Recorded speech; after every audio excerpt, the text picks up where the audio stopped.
반갑습니다. 해비나인 교육전략연구실 문상은 실장입니다. 최근에 교육계에 굉장히 많은 일들이 벌어지고 있습니다. 당장 내년부터 2022 개정교육과정이 본격적으로 시작됩니다. 그러면서 교과서가 싹 다 바뀌게 되죠. 그러면서 동시에 전국의 모든 고등학교에서 고교 학점제가 전면 시행됩니다. 지금 이 영상을 보시는 분들은 뭔가 이것저것 바뀐다는 것은 뉴스를 통해서 많이 들어보셨을 텐데 도대체 뭐가 어떻게 바뀌는지, 그리고 이렇게 바뀌는 것이 우리 학생들 교육에는 어떤 영향을 미칠지 정확히 이해하시는 분은 많지 않을 것입니다. 무엇보다도 이런 변화를 가장 먼저 경험하게 되는 첫 번째 실험 대상이 바로 현재 중학교 3학년 학생들입니다. 그래서 이번 영상은 1차적으로는 중학교 3학년 학생과 학부모님들이 들으시면 좋겠습니다. 그리고 다른 학년의 학생과 학부모님들도 머지않아 닥칠 정해진 미래이기 때문에 정보 습득 차원에서 최근 교육 환경의 변화를 함께 생각해 보시면 좋겠습니다. 오늘의 포럼은 크게 두 파트로 이루어져 있습니다. 첫 번째 파트에서는 현재 중학교 3학년 학생들이 치르게 되는 2028 대입에서 어떤 변화가 생기는지, 그리고 그것이 의미하는 바가 뭔지를 의대 입시를 중심으로 살펴보겠습니다. 왜 하필이면 의대냐 싶겠지만 최근에 의대 정원을 1,500명 가까이 확대하기로 한 것은 아마 다들 잘 알고 있을 겁니다. 현재 전국의 어지간한 상위권 학생들은 물론이고 재수생, 삼수생, 심지어 이공계열로 이미 대학에 진학한 대학생들까지 의대 입시를 준비하겠다고 난립니다. 원래도 의대를 가고 싶어하는 학생들은 굉장히 많았는데요. 의대문이 활짝 넓어지면서 의대는 단군 이래 최고의 인기를 누리고 있습니다. 재미있는 것은 의대 입시에는 대한민국 입시의 모든 핵심 요소들이 다 녹아 있다는 것입니다. 그래서 의대에 관심이 없는 학생들도 상위권 학생들이 어떤 과정을 통해서 대학 입시를 준비하는지 반드시 알아둘 필요가 있습니다. 이런 입시 준비 과정의 첫 번째 단계가 바로 고등학교를 선택하는 것인데요. 고등학교 선택은 대입과 직결되는 문제이기 때문에 이 부분까지 함께 정리하겠습니다. 그리고 포럼 두 번째 파트에서는 상위권 학생들이 자신이 원하는 특목고, 자사고를 가기 위해서 어느 정도 수준의 준비가 필요한지, 그리고 이 준비를 위해서 해빗나인에서는 어떤 프로그램이 준비되어 있는지를 말씀드리겠습니다. 해빗교육의 전문 입시 컨설팅은 해빗나인이 대치동에 설립된 이후로 지금까지 수많은 합격생을 배출한 명실공히 명품 프로그램입니다. 지금 당장 특목고나 자사고에 관심이 없는 학생들도 이번 프로그램을 통해서 단순히 학교 공부만 열심히 해서는 절대로 원하는 목표를 이룰 수 없다는 것을 이해할 수 있을 것입니다. 자, 그러면 바로 본론으로 들어가겠습니다. 먼저 여러분들은 큰 그림을 볼 수 있어야 합니다. 그러자면 숫자를 몇 개 기억할 필요가 있습니다. 지금 현재 중학교 3학년 학생들은 대략 2009년도에 태어난 학생들이죠. 2009년에 우리나라에는 44만 4천 명의 학생이 태어났습니다. 기억하기 쉽죠? 444라는 숫자를 기억하기 바랍니다. 앞으로 여러분들이 대학 입시를 치른다라는 말은 같은 해에 태어난 44만 4천 명의 학생들과 경쟁하게 된다는 것을 의미합니다. 물론 이 학생들만 있는 것은 아니죠. 전년도, 전전년도에 태어난 선배들이 재수생, 삼수생이 되어서 내려오기 때문에 실제로는 경쟁자가 이보다 더 늘어날 수 있습니다. 반면 여기에는 44만 4천 명 학생들이 모두 다 대학을 가는 것은 아니기 때문에 플러스와 마이너스를 어느 정도 감안을 하면 어쨌든 여러분들은 대략 40만 명의 학생들 속에서 경쟁하는 것이다 라고 보면 되겠습니다. 2023년 기준으로 전국에는 3,265개의 중학교가 있습니다. 여러분이 지금 다니고 있는 중학교는 그 3,000개가 넘는 중학교 중에서 하나에 불과합니다. 2009년도에 태어난 44만 4천 명의 학생들을 중학교 숫자로 나누면 대략 한 학교에 136명 정도의 학생이 같은 학년에 있다는 계산이 나옵니다. 물론 서울 같은 대도시는 학생 숫자가 훨씬 많을 것이고 시골 지역으로 가면 이보다 훨씬 학생 수가 적습니다. 전국적으로 보면 전교생이 10명도 안 되는 그런 미니 중학교가 60곳이 넘고 앞으로도 이 숫자는 저출산 때문에 더 늘어날 수 있겠습니다. 이렇게 중학교를 졸업하고 나서 여러분 앞에는 다양한 고등학교 선택지가 펼쳐지게 됩니다. 우리나라는 중학교를 졸업하고 고등학교를 아예 안 가는 학생이 약 한 3% 정도 있습니다. 다르게 얘기하면 97%의 학생들이 고등학교에 진학할 만큼 우리나라는 세계적으로 고등학교 진학률이 높은 나라입니다. 고등학교는 크게 4가지 종류가 있습니다. 일반고, 특목고, 특성화고, 자율고 이렇게 구분합니다. 과학고, 외고, 예술고 같은 이런 학교들은 보통 특목고에 속합니다. 그리고 민사고, 용인외대부고, 하나부고 이런 이름 들어보셨죠? 이런 학교들이 전국 단위 자사고에 속하고 휘문고, 중동고 같은 이런 학교들은 지역 단위 자사고에 속합니다. 그리고 이런 지역 단위든 전국 단위든 이런 학교들을 묶어서 자율고등학교라고 부릅니다. 그리고 특성화고등학교는 대학 진학보다는 전문 기술인 양성을 목표로 하는 학교인데 요즘에는 특성화고에 진학한 학생들의 절반 가까이가 대학에 진학하고 있긴 합니다. 좀 더 범위를 좁혀서 서울로만 한정지어서 보면 서울에는 외고가 6개가 있고 국제고 1개, 자사고 17개가 있습니다. 일반고에 진학하기 위해서 특별히 준비할 것은 없지만 특목고와 자사고에 진학하려면 입시라는 관문을 통과해야 합니다. 여기에는 학교생활 기록부를 바탕으로 쓰는 자기소개서라는 것이 있고, 그리고 이 자기소개서를 바탕으로 면접이라는 것을 치르게 됩니다. 이 부분에 대해서는 나중에 뒷부분에서 자세히 얘기하겠습니다. 자, 지금부터는 상위권 대학 입시의 정점에 있는 의대 입시에 관해 살펴보겠습니다. 앞에서 얘기했던 것처럼 의대 입시는 대한민국 입시의 축소판입니다. 의대 말고 다른 전공으로 대학에 진학하더라도 반드시 거쳐야 되는 관문들을 모두 포함하고 있기 때문에 이 과정을 반드시 이해할 필요가 있습니다.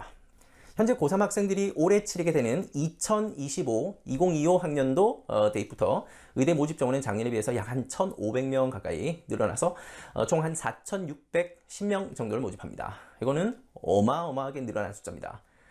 그림에서 보는 것처럼 서울에 있는 의대는 인원이 거의 늘지 않았고 전부 서울 이외의 지역에서 숫자가 늘어난 겁니다.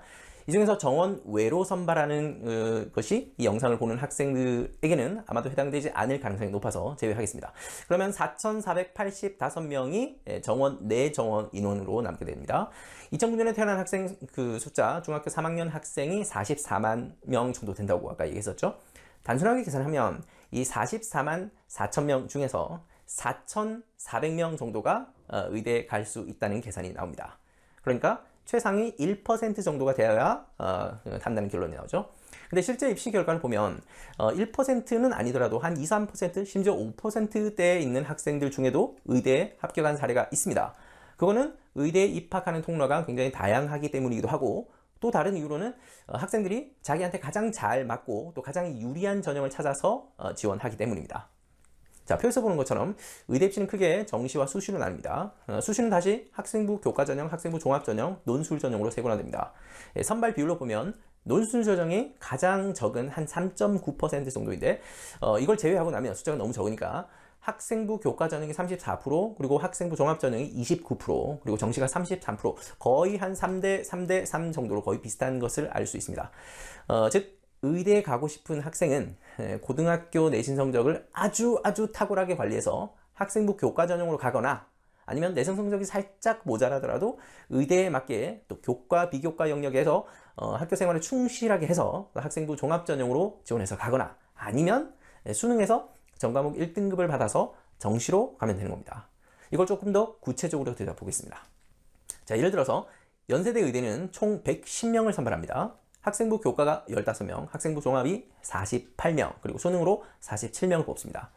모집 요강을 살펴보면 먼저 학생부 교과 전형에 지원하기 위해서는 고등학교 3학년 때 고등학교에서 추천을 받아야 합니다. 각 학교에서 추천할 수 있는 인원은 최대 10명이기 때문에 전교에서 10손가락 안에 들어야 교장 선생님의 추천을 받는다라고 생각하면 되겠습니다. 근데 이게 끝이 아닙니다.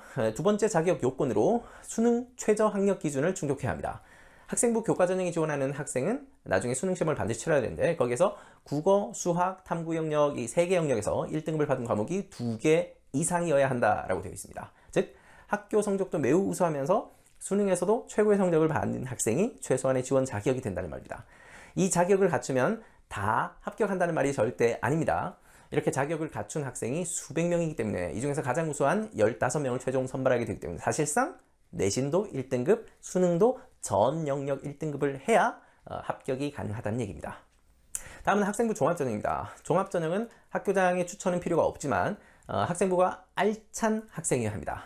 학생부는 교과, 비교과 정보가 다 들어있는데요. 의대에 걸맞는 학업 역량, 진로 역량, 공동체 역량을 종합적으로 드러낼 수 있는 학생이어야 합니다. 즉 학교 성적을 상위권으로 유지하는 것에 더해서 동아리 활동도 열심히 해야 되겠고, 또 진로 활동을 통해서 전공 탐색 노력도 열심히 했다는 것을 보여줘야 합니다. 그러면서 동시에 타인을 배려하고 존중하는 그런 인성까지 갖춘 학생이어야 한다라는 말입니다. 그리고 여기에 더해서 수능에서도 1등급을 받을 수 있어야 하고요. 학생부 종합전형은 한마디로 특히 의대는 아주 완벽한 슈퍼맨 같은 학생이 될 것을 요구하는 전형입니다. 절대 쉽지 않습니다. 그리고 마지막 세 번째가 수능 점수만 가는 정시 전형인데요. 이건 사실상 모든 과목에서 1등급을 받아야 하는 수준입니다. 서울에 있는 의대가 이렇게 가기 힘들면 그러면 지방에 있는 의대 지원하면 되겠네 라고 생각을 할 수 있겠는데요. 다른 대학이라고 해서 절대 쉽게 들어갈 수 있는 게 아닙니다. 지방에 있는 의대에서는 그 지역에서 중학교, 고등학교를 나온 학생들만 따로 뽑는 그런 전형이 있습니다. 그걸 이름하여 지역인재 전형이라고 부르는데, 이 지역인재 전형으로 선발하는 인원이 이번에 약 한 1,900명 정도로 많이 늘었습니다. 먼저 오해하지 말아야 할 것이, 이 영상을 보고 있는 학생은 주소지가 아마도 서울일 가능성이 크겠죠. 그렇기 때문에 지역인재 전형에는 지원할 수 있는 자격 요건이 안 됩니다. 이 전형은 그 지역에서 중학교와 고등학교를 모두 나온 학생만이 지원할 수 있습니다. 그래서 시골 지역 고등학교에 가면 아무래도 좋은 내신을 받기가 더 유리할 수 있겠지만, 내신 성적이 아무리 좋더라도 수능 최저 기준을 맞추지 못하면 역시 자격 요건이 안 됩니다. 수능에서 세 과목의 등급 합이 4 정도 돼야 된다. 그러니까 보통 모든 과목에서 1등급 혹은 간혹 2등급 하나 정도 끼어 있는 정도, 요 정도 받아야 되기 때문에 지방에 있는 학생들이라고 무조건 다 유리한 것은 아니죠. 자, 수능 얘기가 나왔으니까 오늘 내용 중에 가장 중요한 부분인 2028 대입 개편안을 본격적으로 뜯어보겠습니다. 올해 중학교 3학년 학생들이 고등학교 3학년이 됐을 때 치르게 되는 대학 입시가 2028 대입인데요. 이때 치르는 수능은 그 이전의 수능과 아주 많이 다릅니다. 자, 표에서 보는 것처럼 가장 큰 변화는 선택 과목이 사라진다는 겁니다. 즉, 전국의 모든 수험생들이 문과든 이과든 공부를 잘하든 못하든 상관없이 모두 같은 시험을 치르게 된다라는 말입니다. 자, 지금까지는 영역별 선택 과목이라는 것이 있어가지고 입시가 굉장히 복잡했죠. 자, 수학을 예를 들어보면 문과 학생들은 보통 확률과 통계라는 과목을 주로 골랐고, 이과 학생들은 미적분을 고르는 그런 식이었습니다. 이렇게 선택 과목이 있을 때는 어떤 과목을 선택하는지에 따라서 점수와 등급에서 굉장히 많은 차이가 생겼습니다. 과목별로 난이도도 다르고 또 응시자 숫자도 다르고 응시자의 수준도 다르기 때문에 유불리가 생기는 것은 어쩌면 당연한 결과였습니다. 그랬던 것을 2028학년도 수능부터, 그러니까 여러분이 치르게 되는 수능부터는 모든 수험생이 같은 시험을 치르게 된다라는 말이죠. 그렇게 바뀐 겁니다. 문과, 이과라는 말도 앞으로는 사라집니다. 국어, 영어, 수학, 한국사, 사회탐구, 과학탐구가 이제 수능의 필수 공통 과목이 되었기 때문에 이제 여러분들은 고등학교에 올라가면 수능을 치르는 과목을 중심으로 열심히 공부하기만 하면 됩니다. 전국의 모든 고등학생들이 전부 똑같이 공부할 겁니다. 그러면 내년부터 고등학교에서 어떤 과목을 배우게 되는지 한번 살펴보겠습니다. 자, 지금 보는 표가 내년부터 여러분들이 공부하게 되는 2022 개정교육과정의 새로운 과목들입니다. 대부분의 과목은 예전에도 있었던 것들인데 이번에 과목 이름이 약간 좀 달라졌죠. 그리고 고등학교 1학년 때는 모든 과목을 공통 과목으로만 배우게 됩니다. 그러다가 고등학교 2학년이 되면 일반 선택, 진로 선택, 융합 선택이라는 이름으로 다양한 과목을 스스로 선택해서 듣고 또 학점을 따면 됩니다. 이 중에서 선생님이 왼쪽에 빨간색으로 표시한 이런 과목들이 수능에 출제되는 과목들입니다. 고등학교 1학년, 2학년에서 배우는 과목들은 대부분 수능 과목이라고 생각하면 되겠습니다. 당연한 말이겠지만 전국의 모든 고등학생들은 이제 국수영, 사과 같은 수능 과목들은 하나도 빠짐없이 필수로 듣게 될 것이고, 또 수능에 포함되지 않는 과목들은 자신이 장래 희망이 뭔지, 또 학교의 개설 과목이 어떤 것이 있는지에 따라서 선택적으로 수강할 수 있게 될 겁니다. 자, 이제 전국에서 모든 학교가 똑같은 과목을 가르치게 되는 그런 상황이 생기면 이제부터는 수능을 가장 잘 가르치는 학교가 이 수험생 입장에서는 가장 좋은 학교가 되는 것입니다. 학교 선생님의 수준도 물론 차이가 있겠지만 워낙 선생님들이 다들 뛰어나시고 우수하다 보니까 이제는 선생님보다 더 중요한 것이 학생들의 수준인 겁니다. 이 우수한 학생들이 많이 모여있는 학교에서는 선생님들이 더 질 높은 교육을 할 수가 있고, 수능에 최적화된 심화 수업을 한다든지 아니면 또 그러면서 수능 점수를 팍팍 끌어올려주는 그런 선순환을 이룰 수 있게 되는 겁니다. 그래서 여러분들 중에 수능을 중심으로 하는 정시 전형을 생각하는 학생이라면 무조건 좋은 고등학교를 가는 것이 유리합니다. 특목고나 자사고로 가면 내신을 잘 받기 어렵다라는 그런 단점인데요. 이제 이걸 알면서도 지금까지 많은 선배들이 특목고 자사고를 선택했던 것이 바로 이런 점 때문입니다. 더군다나 앞으로 내신은 9등급제가 아니라 5등급제가 되기 때문에 내신 경쟁은 지금보다 훨씬 완화될 겁니다. 자, 지금까지는 내신에서 1등급을 받으려고 하면 상위 4% 안에 들어야 됐었는데요. 내년부터 바뀌는 내신 제도에서는 상위 10% 안에만 들면 됩니다. 구간이 굉장히 넓어진 거죠. 원래 1등급을 받을 정도로 굉장히 우수한 학생들은 사실 이번에 바뀐 제도에서 그렇게 유리해지는 것은 없습니다. 그런데 2등급, 3등급, 4등급 수준의 학생들은 이제는 1등급, 2등급을 받을 수 있는 가능성이 굉장히 커졌기 때문에 내신 경쟁이 완화될 것으로 기대할 수 있겠습니다. 이렇게 되면 어떤 일이 벌어지겠습니까? 자, 의대 입시를 예를 들면 1등급을 받게 되는 고등학생 숫자가 지금보다 2배 이상 늘어나기 때문에 내신만 가지고는 사실상 변별이 안 되는 문제가 생길 겁니다. 자, 그렇기 때문에 수능 성적을 입시에서 함께 활용할 수밖에 없게 되는 것이고요. 그래서 여러분들은 내신의 부담이 약간 있더라도 우수한 학생들이 많이 가는 그런 고등학교에서 빡센 공부를 하면서 수능 실력을 팍팍 키워야 하는 것입니다. 특목고 중에서 해비나인 선배들이 가장 많이 진학했었던 대원외고를 예로 들어서 이 학교에서 과연 입시 준비를 어떻게 시키는지 살펴보겠습니다. 대원외고는 잘 아시는 것처럼 매년 대한민국 최고의 명문대 진학 실적을 보여주고 있는 학교입니다. 이렇게 멋진 입시 결과가 나오는 이유는 우수한 학생들이 많이 들어가기 때문이기도 하지만 학교의 모든 커리큘럼이 사실상 입시에 최적화되어 있기 때문이기도 합니다. 즉, 학생들이 대학에 잘 진학할 수 있도록 학교와 선생님들이 굉장히 노력을 많이 한다는 말입니다. 그리고 그 이면에는 입시가 바뀔 때마다 발빠르게 대응하면서 학교의 수업 방식이나 진학 컨설팅을 학생 맞춤형으로 정밀하게 설계해주는 그런 노력들이 숨어 있습니다. 선배들을 통해서 저는 굉장히 그런 얘기를 많이 들었고요. 그런 노력의 모습을 제가 잠깐만 보여드리겠습니다. 자, 지금 보는 것이 대원외고의 올해 동아리 회원왕입니다. 고등학교 동아리는 크게 두 가지 종류가 있습니다. 하나는 학교가 만들어주는 창체 동아리가 있고, 다른 하나는 학생들끼리 만드는 자율 동아리라는 것이 있습니다. 불과 몇 년 전만 하더라도 대원외고는 자율 동아리가 100개가 넘게 있었던 학교입니다. 근데 지금은 단 하나도 없습니다. 자율 동아리가 사라진 이유는 단 하나입니다. 대학 입시에 도움이 안 되기 때문입니다. 자율 동아리를 통해서 예전에는 생기부와 자소서를 굉장히 멋지게 부풀리는 그런 학생들이 많았습니다. 무슨 논문을 썼다 이런 것들이 다 자율 동아리 활동을 했다는 얘기인데요. 그런 학생들이 많아지면서 교육부가 자율 동아리 활동을 입시에 활용하지 못하도록 전면 금지시키는 일이 있었습니다. 그러니까 자율 동아리를 하는 것은 이제는 시간 낭비가 된 겁니다. 그 결과 대원외고에는 입시에 활용할 수 있는 창체 동아리만 남게 되었습니다. 창체 동아리를 조금만 더 자세히 살펴보겠습니다. 대원외고에는 총 38개의 창체 동아리가 있는데요. 1번부터 17번까지의 동아리는 상대적으로 가입 인원이 좀 많은 것을 알 수 있습니다. 그리고 1학년부터 3학년까지 전교생이 다 같이 참여하는 동아리라서 그렇고, 그리고 이 동아리 활동은 3월부터 7월까지만 합니다. 그리고 매년 8월 달에 폴라라는 이름으로 학교 축제를 하는데요. 이 축제를 통해서 상반기 활동을 전부 다 마무리하게 되는 것입니다. 그러고 나서 2학기 중간고사가 끝난 후에 11월부터 두 달 동안 학술 연구 동아리 활동을 하고, 그리고 12월 달에 학술을 발표해야 하는 것으로 하반기 동아리 활동을 전부 다 마무리하게 됩니다. 자, 1, 2학년 학생들은 매년 이 두 가지 동아리를 아주 알차게 챙길 수 있을 뿐만 아니라 동아리 활동을 하느라 불필요한 시간을 낭비하지 않도록 학교 운영도 정말 알차게 해주고 있는 것을 알 수 있습니다. 학기 중이나 시험 기간에는 학생들이 학업에만, 공부에만 전념할 수 있도록 학교가 배려를 해주는 것이죠. 입시는 매년 조금씩 달라집니다. 5년 전 입시와 지금 입시는 완전히 달라진 수준이고요. 그리고 입시 제도나 대입 정책이 달라지면 가장 발빠르게 대응하고 적응하는 학교들이 바로 특목고, 자사고입니다. 대한민국 입시에서 가장 중요한 서류이면서 여러분들의 학교 생활에 관한 모든 정보가 기록되는 자료가 바로 학교생활 기록부인 건 아마 많이들 들어보셨을 겁니다. 짧게 줄여서 생기부라고 하는데요. 이 생기부에 게재되는 내용과 양식과 또 글자 수도 조금씩 매년 변해왔고, 또 앞으로도 계속 바뀔 겁니다.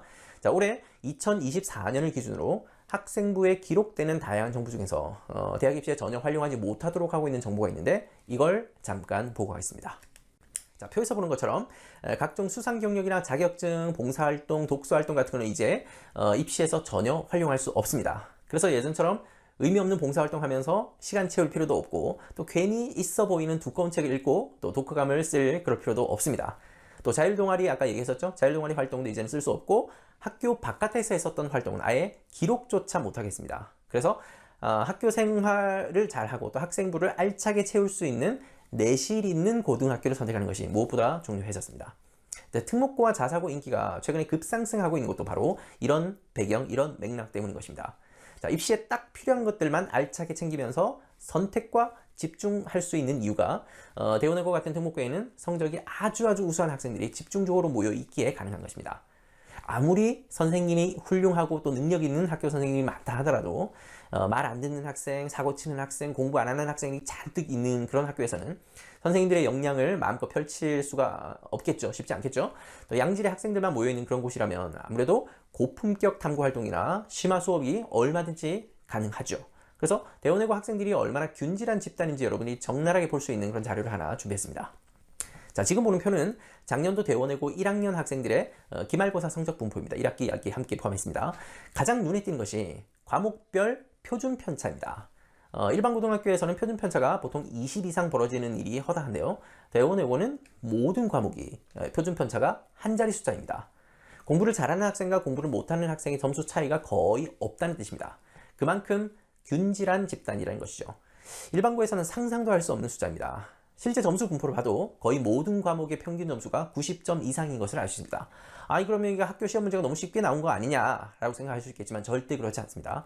제가 문제를 객관적으로 분석을 해보면 그 문제 수준이 일반고와 비교가 안 될 정도로 굉장히 어렵습니다.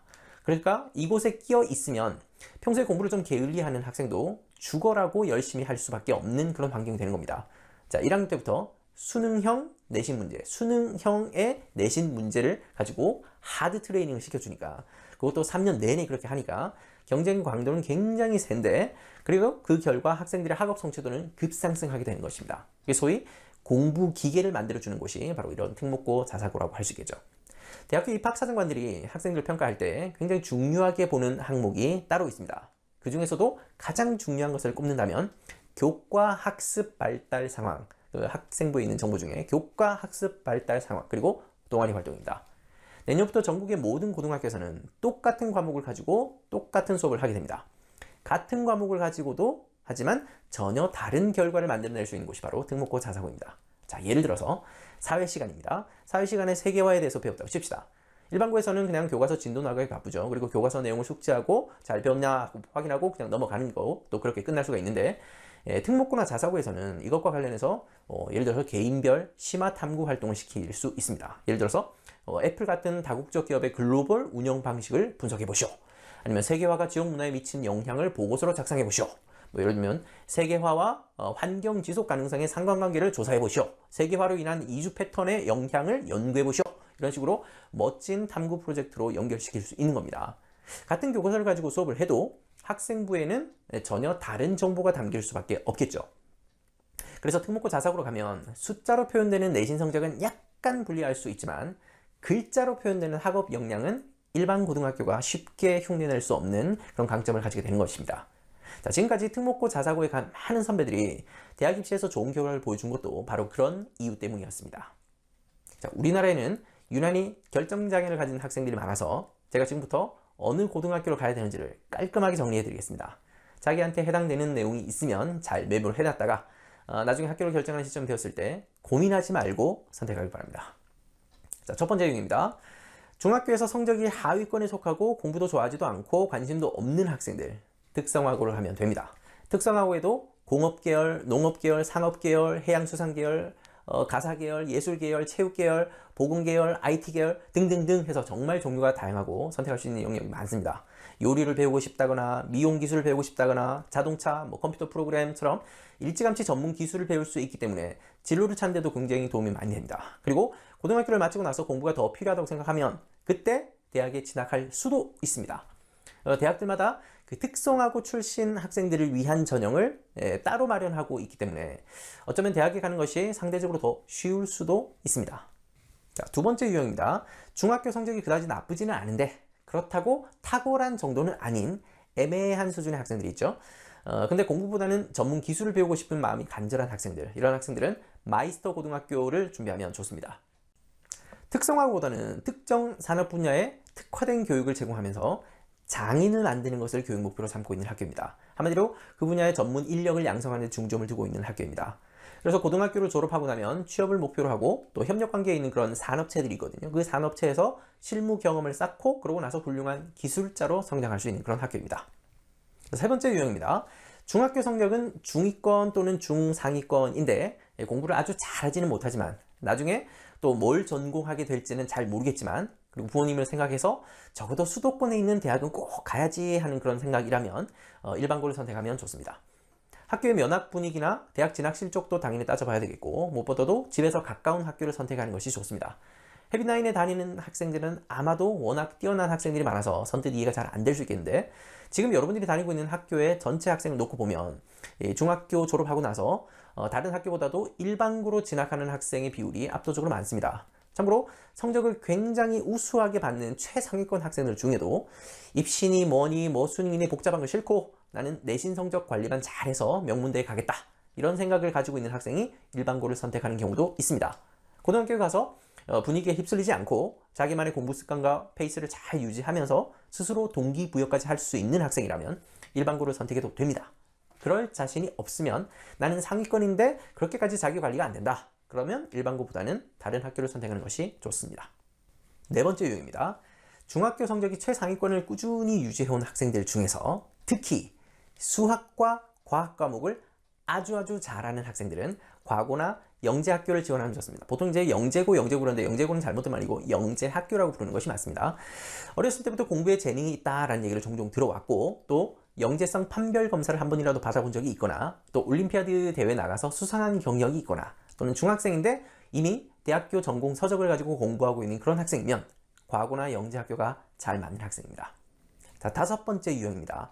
역시 중학교 성적을 최상위권을 꾸준히 유지하고 있는 학생들 중에서 이 모든 과목을 골고루 잘하는 학생이면서 의대 진학을 목표로 하거나 서울에 있는 명문대 최고학과 진학하고 싶은 그런 학생들, 그리고 전국 단위 자사고에 지원하면 좋습니다.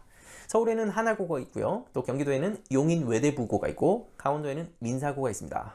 입학이 힘들어서 그렇지 들어가기만 하면 대한민국에서 가장 뛰어난 교육을 경험할 수 있습니다. 무엇보다도 고등학교에서 최고의 인맥을 쌓을 수 있기 때문에 더없이 좋은 환경이 될 겁니다.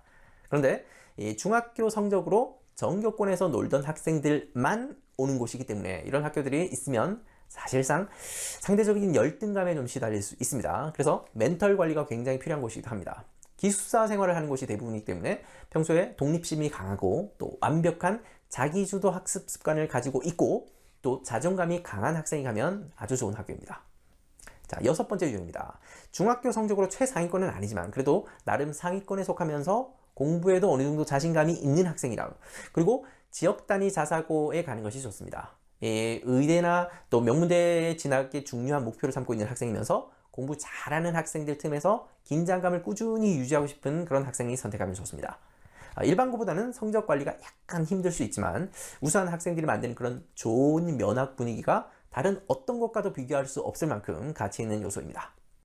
자, 마지막 일곱 번째 유형입니다. 역시 중학교 성적으로 큰 기복 없이 상위권 성적을 꾸준히 유지하고 있지만 수학과 과학보다는 국어나 영어 같은 과목에 더 좋은 성적이 나오고 또 본인도 잘한다고 생각하고 있다면 외고나 국제고에 가는 것이 맞습니다.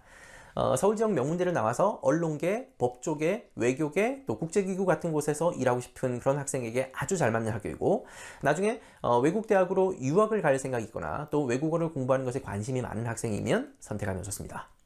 자, 앞에서 얘기했던 것처럼 학교의 면학 분위기는 더없이 좋기 때문에 주변 환경의 영향을 좀 받는 학생들 또 우수한 학생들을 통해서 좀 동기부여가 되는 그런 학생들에게 잘 어울리는 학교입니다. 자, 지금쯤 되면 아마 이런 고민이 생길 겁니다. 단지 나는 이제 중학교 3학년이 되었을 뿐인데 주변에서 자꾸 뭘 선택하라고 하고 대학에서 뭘 전공하고 싶은지 물어보고 하니까 막막하고 답답한 그런 기분이 드는 학생이 있겠죠. 혹시라도 여러분이 그런 생각을 가지고 있으면 지극히 정상이라고 말해주고 싶습니다. 지금까지 16년 이제 살았는데 이 16년 살았던 인생 경험으로 미래를 결정짓는다는 것이 사실 말이 안 되긴 하죠.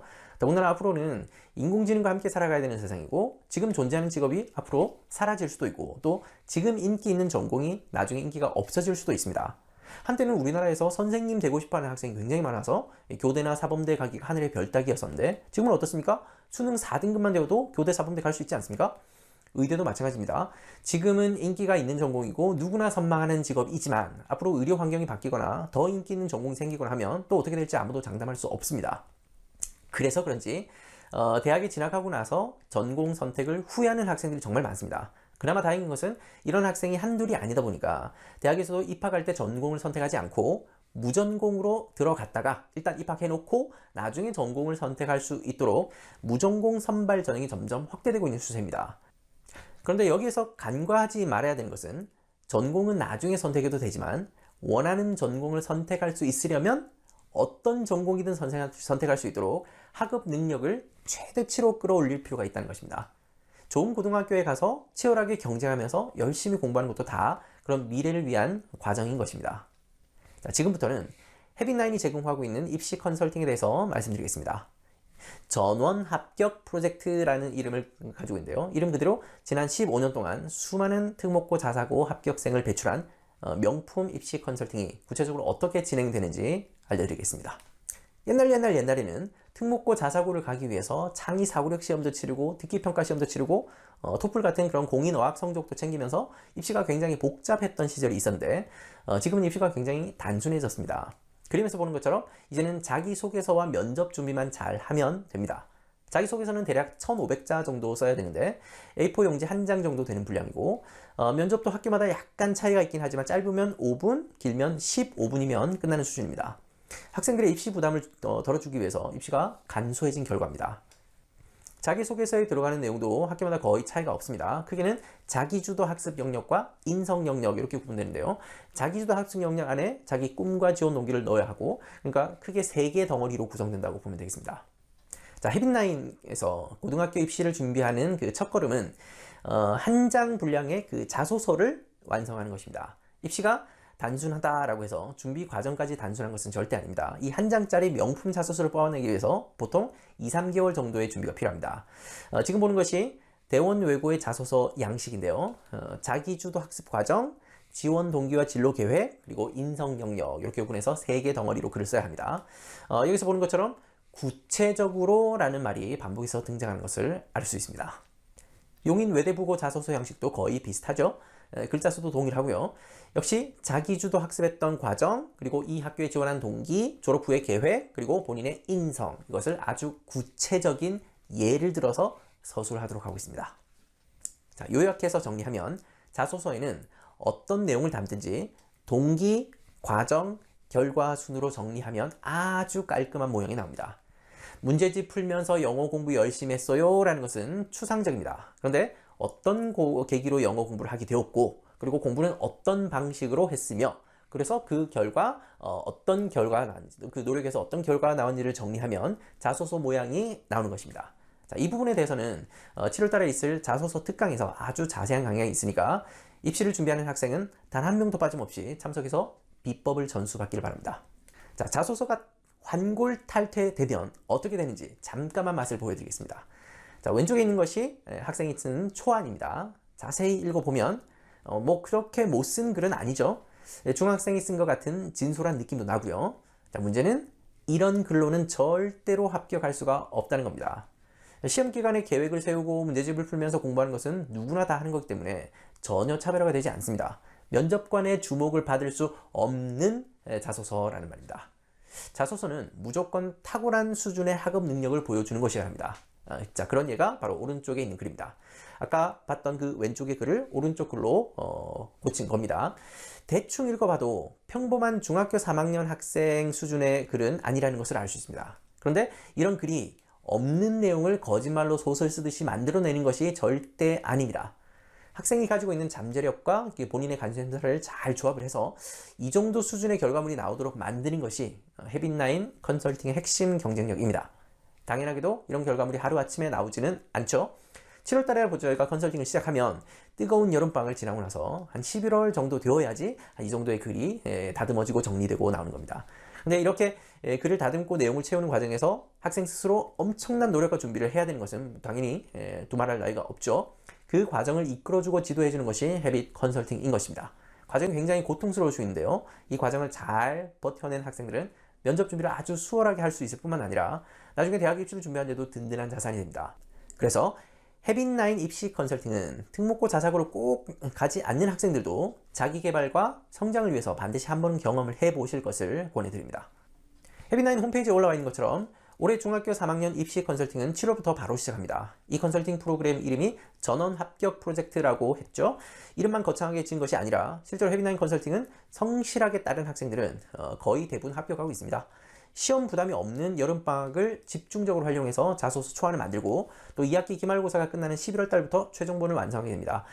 그러고 나면 이제 기말고사 이후에 약 한 2달 동안 자소서를 바탕으로 면접 준비를 집중적으로 하게 됩니다. 자소서 작성을 본격적으로 시작하기 전에 이 프로그램에 참가하는 학생들은 한 발 앞선 지원서를 먼저 작성해서 제출해야 합니다. 이 지원서를 이전에 작성해본 학생도 분명히 있겠는데요. 시간이 지나면 당연히 학교에서 했었던 다양한 활동들이 추가되기 때문에 여기에서 담을 수 있는 내용이 훨씬 더 풍부해지겠죠. 그래서 중학교 3학년에 작성하는 내용이 가장 중요합니다. 여기서 기록하는 기초 정보를 바탕으로 컨설턴트 선생님과 1대1 상담을 몇 차례 하게 되고 그리고 어떤 부분을 자소서에서 부각시킬지, 어떤 내용을 더 보충할지, 방학 동안 어떤 활동을 더 해야 되는지를 상세하게 코칭받게 됩니다. 선생님의 지도와 조언을 받으면서 우리 학생들은 매번 자소서를 고치고 다듬고 또 고치고 보완하고 하면서 자소서를 점점 날카롭게 다듬어 가게 되는 겁니다. 자소서가 몇 번 만에 완성이 되는지는 학생마다 약간 다릅니다. 어떤 학생은 한 대여섯 번 만에 완성되기도 하고 또 어떤 학생은 한 10번 이상 다듬는 과정을 거치기도 합니다. 분명한 것은 시간이 갈수록 고칠 것이 점점 줄어든다는 것이죠. 그만큼 여러분의 강점을 가장 잘 드러낼 수 있는 밀도 있는 글로 완성이 되어 간다는 말입니다. 자, 이렇게 해서 11월에 자소서를 완성하고 나면 본격적으로 2달간 면접 훈련에 돌입하게 됩니다. 면접 훈련은 총 3단계를 거치게 됩니다. 첫 번째 단계에서는 공통 면접이라고 해서 여기서는 면접에 필요한 기본 자세, 답변의 시간 관리, 또 발성 훈련 이런 것들을 배우게 됩니다. 이 과정을 통해서 여러분들은 면접의 기본기를 익히게 되고 또 자신감도 키울 수 있습니다. 그러고 나면 두 번째 단계의 개별 코칭으로 이어집니다. 학생이 완성한 자소서를 토대로 우리 헤빗나인만의 비법으로, 이건 지금 당장은 알려드릴 수 없습니다. 헤빗나인만의 비법으로 예상 면접 질문을 뽑고 헤빗나인만의 다양하고 독특한 방법으로 훈련을 하게 되면서 우리 학생들은 완전 면접형 인간으로 거듭나게 되는 겁니다. 자다가 일어나도 바로 답변할 수 있도록 고강도 면접 훈련을 시키는데 합격한 선배들 얘기를 들어보면 이 기간이 제일 준비 과정에서 힘들었다고 합니다. 이때 면접 강도에 비하면 실제 면접장에서 치르게 되는 면접이 너무 쉬워서 또 너무 유치해서 오히려 더 자신감 있게 답할 수 있었다라고 하는 얘기를 많은 선배들이 공통적으로 하고 있습니다. 이 과정을 잘 통과한 학생들은 12월부터 제3단계에 해당하는 훈련에 들어갑니다. 교실에 면접관 3명이 학생 1명을 놓고 실전과 똑같은, 아니 어쩌면 실전보다 더 강도 높은 면접 환경을 조성해 줍니다. 2단계에서는 답변 준비하면서 공부하는 것이 힘들었다면 3단계에서는 학생들이 느끼는 심리적 압박감이 굉장히 큽니다. 이 어른 3명을 앞에 두고 자기 생각을 조리 있게 답하는 것이 절대 쉬운 게 아닙니다. 그래서 훈련이 필요한 것이죠. 참고로 면접 훈련 과정은 전부 다 녹화가 되어서 학생들 각자 그 포트폴리오로 올려주기 때문에 나중에 자신의 모습을 좀 보면서 피드백도 삼고 또 강점과 약점을 쉽게 파악할 수 있는데 활용할 수 있습니다. 녹화된 자신의 모습을 보는 게 약간 좀 불편할 수 있겠는데요. 발전을 위해서라면 무조건 거쳐야 되는 과정입니다. 이 모든 과정을 꼼수 부리지 않고 요령 피우지 않고 성실하게 따라온 학생들은 반드시 합격의 결실을 맺게 됩니다. 보통 크리스마스 직전에 최종 합격 발표를 하는 학교들이 많아서 학생들은 세상에서 가장 따뜻한 연말을 보낼 수 있게 됩니다. 늦게 발표하는 학교들은 다음 해 1월 초에 합격 소식을 듣게 되는데요. 새해를 합격 소식으로 시작할 수 있게 되니까 얼마나 좋겠습니까? 이 합격의 기쁨은 힘든 준비 과정을 통과한 학생들만 누릴 수 있는 특권이라고 저는 생각합니다. 그리고 그런 경험을 한 학생들은 완전히 다른 사람이 되어 있는 자신을 만나게 됩니다. 당연히 고등학교 가서도 입시를 어떻게 준비해야 되는지 아니까 남들보다 한 발 앞서서 준비하는 것이 가능해지는 것이고요. 전원 합격 프로젝트라는 것이 헤빗나인 입시 컨설팅이 이 중학교 3학년 학생들을 위한 프로그램이라면 이 중학교 1학년, 2학년을 위한 프로그램도 있습니다. 실제 입시를 치르기 한 1, 2년 전에 학생들이 미리 입시를 맛보고 동기부여를 받을 수 있도록 매년 한 발 앞선 입시 체험이라고 하는 프로그램을 제공하고 있습니다. 작년에 이어서 올해도 굉장히 많은 학생들이 신청을 했는데 아쉽게도 늦게 신청하는 바람에 마감이 되어서 참석하지 못한 학생이 많은 걸로 알고 있습니다. 다음 기회에 반드시 다시 한번 도전해 보시길 바랍니다. 무엇을 상상하든 여러분들은 그 이상을 경험하게 될 것입니다. 자, 이 영상을 보는 중학교 3학년 학생들은 입시 컨설팅 자리에서 다시 만나겠습니다. 끝까지 경청해 주셔서 감사합니다.